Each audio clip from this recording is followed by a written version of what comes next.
பவுல் சொல்றாரு 1 தீமோத்தேயு 1:5 பாவிகளில் எல்லாம் பிரதான பாவி நான். பிரதான பாவியாகிய பவுல் சொல்றாரு பிலிப்பியர் 3:6 லாபமான எல்லாவற்றையும் கல்லிட்டு என்ன செஞ்சாரு? எல்லாத்தையும் விட்டுட்டு நான் பிரதான பாவி. பிரதான பாவின்னு என்னங்க அர்த்தம்?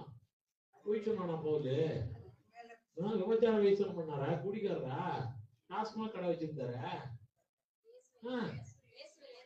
இயேசுவை ஏற்றுக்கொள்ளாதவன் தான் பிரதான பாவி. உலகத்திலே எவன் ஒருவன் இருக்கிறானோ அவன் இயேசுவை ஏற்றுக்கொள்ளாவிட்டால் அவன் தான் பிரதான பாவிங்க.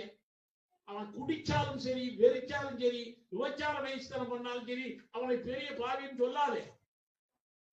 அவன் அக்கிரமக்காரன் சொல்லு. அவன் யாரு? அக்கிரமக்காரன். கிரமத்துக்கு விரோதமா நடக்கிறான், ஒழுங்கு இல்லாம நடக்கிறான். அவன் அக்கிரமக்காரன், அவன் பாவி இல்லை. யாரு பாவி? இயேசுவை ஏற்றுக்கொள்ளாதவன் தான் பாவி. இந்த காரியம் நம்ம நாட்களில் தெரிய மாட்டேங்குது. எல்லாரையும் பாவின்னு சொல்றாங்க. வேதத்திலே டிரான்ஸ்லேட் பண்ண கூட நிறைய இடங்கள்ல அக்கிரமங்கிற இடத்துல பாவி